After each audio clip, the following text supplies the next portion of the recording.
These are dangerous times. At least, that's what I hear.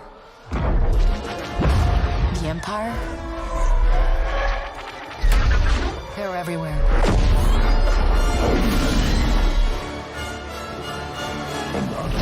But the world here belongs to the syndicates.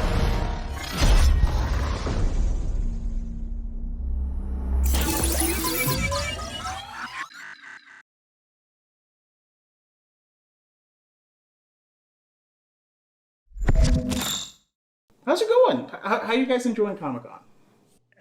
It's a lot of meeting rooms and being shuffled from this spot to this spot. But otherwise, other days, been incredible. Seen a lot of cool stuff, a lot of very enthusiastic fans as well.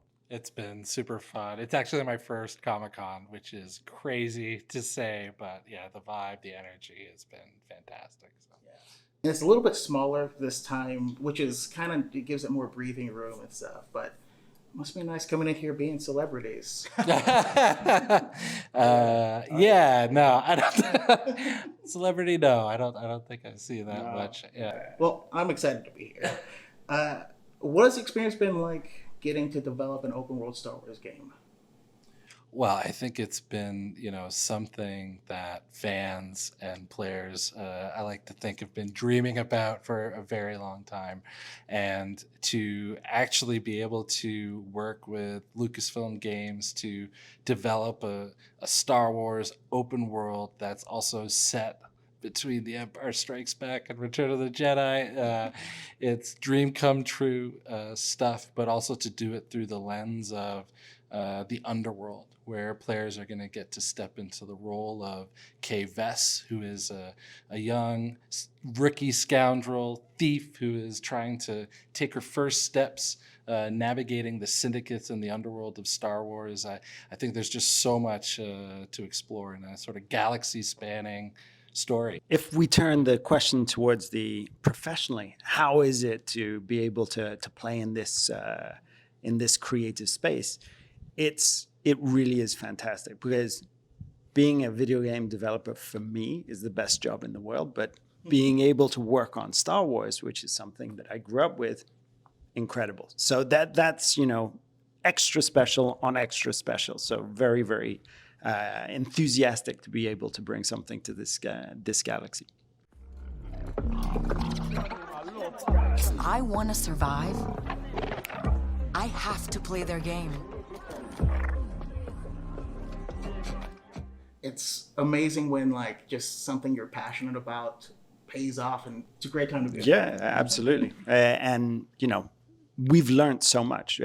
No matter how much you think you know about Star Wars, you don't really know Star Wars until you start working on it, researching it, understanding some of the design principles that went into the original movies and the original creations. So just doing that and growing as a professional, understanding the creation of some of these amazing worlds and characters is something phenomenal. Let me ask, did any specific books or comics or anything inside Star Wars or outside really affect your guys' thinking and inspire you in this game?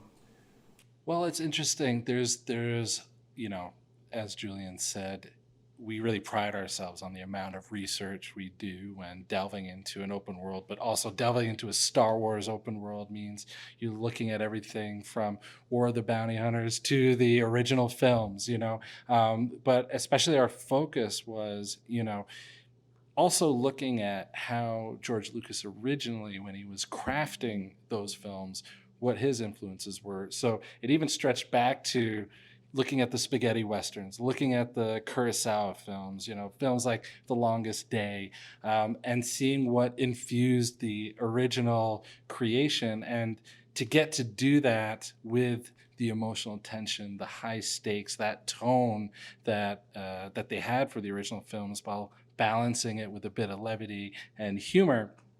You take that and you throw it into the blender of the scoundrel fantasy. You throw it into the underworld, and the possibilities just open up. So the fact that we are getting to tell a story that's not necessarily about the Empire or the rebellion. This is about a scoundrel who's taking her first steps into the underworld. It's really exciting. You mentioned that this is in between two films. You mentioned War of the Bounty Hunters.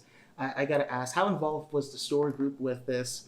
And are we gonna see some familiar faces? I know you probably can't answer that, but I want you to try. So we're going to try. First off, the idea for this game was originally open world Scoundrel. And we came with a pitch and we went to San Francisco and we sat in the beautiful offices that they have down there. And we pitched Scoundrel, open world. We didn't have a particular Star Wars era in mind. It was, this is the game we want to make. Everybody in the room turned towards Matt Martin, said, "So what do you think?" Matt took a pause, said, "There's this 1 year between Empire Strikes Back and Return of the Jedi that is perfect. The syndicates are like growing, taking power. The galaxy is in disarray. It's chaos everywhere. The rebels are on the back foot. This is perfect." So it was born out of that. And, my heart was singing because this is my favorite era of Star Wars. So it wasn't even something that was on the table when we first started thinking about the actual interactive experience. In terms of characters, you may have seen today we showed that Jabba the Hutt was going to be part of the infamous characters that you'll meet along your adventure, and he's important because of his significance in terms of Size. No. that size, but also the power of his syndicate and the size of his syndicate, and the syndicates are incredibly important for the game because of the reputation system. That's one of the things that has been great about working with Lucasfilm Games is that we get to collaborate on things like bringing a new syndicate into the fold, which is Ashiga Clan, one that we actually get to unveil today for the first time. And this is a syndicate that is based in Kijimi, which you might remember from Rise of Skywalker. I saw it briefly in the trailer. Then and it's they're the Melito species, so they actually are very insect-like and follow sort of a hive mentality where there's a strict code of honor and everything they do serves the hive and the success of the hive, which is very different from like the Hutts, for example, or the Pikes. And so what was great is, getting to collaborate on those things with Lucasfilm Games, but also being able to bring our own design, our own sort of take on that. It's been fantastic. We have this wanted system of game. If I get 5 stars, does Vader show up? You take that one. No, but you'll be chased down by some pretty fearsome Empire troops for sure. Everyone loves Nyx already. I love your hat. Walk me through the process of like creating this. It's a puppy. It's an axolotl. It's like, what is it and how did it come about? The first thing was the gameplay purpose. So just through the gameplay purpose, we wanted Kay to have certain abilities that a normal human couldn't have without superpowers. So you take Nyx, you take a companion, you take that bond, and all of a sudden, while stealthing, she can send Nyx to distract an enemy while sneaking around. She can send Nyx to attack an enemy while she takes down another guy. She can send Nyx to open some doors through grates, pull levers, find secrets. So Nyx becomes this companion. And then we start working on the personality. And the personality is a loving, caring, beautiful relationship between Kay and Nyx. But Nyx has an incredibly feral and aggressive side as well. So you don't want to get on the bad side of Nyx. So all of these things came together, and then we did many iterations on the visual for Nyx, and we came up with a mix of the familiar and the strange at the same time, and inspired by our pets and different alien creatures that we fell in love with too. So we were looking for a real package between the gameplay, the personality, and the aesthetics. gameplay wise, there's a lot of cool stuff coming in here. We got a modular gun. Is there anything that you guys developed for this game system, for this game, that you're just like bursting at the seams to share, but no one's asked you the right question to unlock it? That's a great question. That's a cheat question. It's a cheat question, but I like it because it's, for me, we have such a strong character, with such strong characters, and you have a real, very compelling story that's going to take you from a rookie scoundrel to an outlaw, somebody who's taking their first steps in this larger criminal underworld.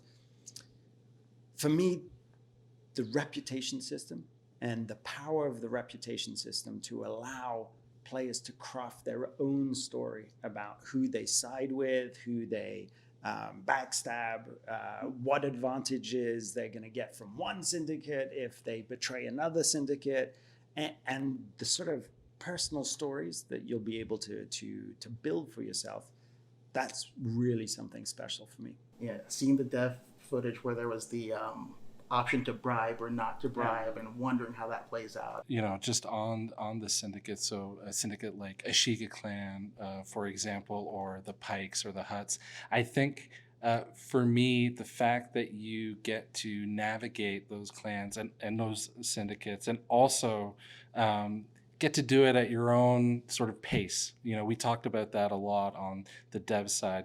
There's no feeling quite like it where you can go into a cantina, grab a Pike contract, go out and head into the Trailblazer and blast off into space to pull it off, and maybe you change your mind and you hyperspace to another planet, get on the ground and hop in the speeder and decide you want to search for an artifact. That feeling, it sounds simple, but the fact that you can go from cantina to speeder to ship while exploring the underworld, there is, I can promise you, no feeling like it.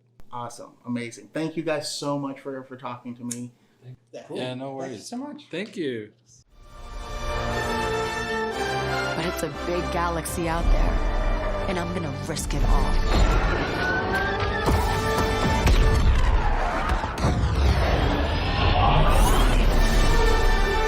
Star Wars Outlaws, coming 2024.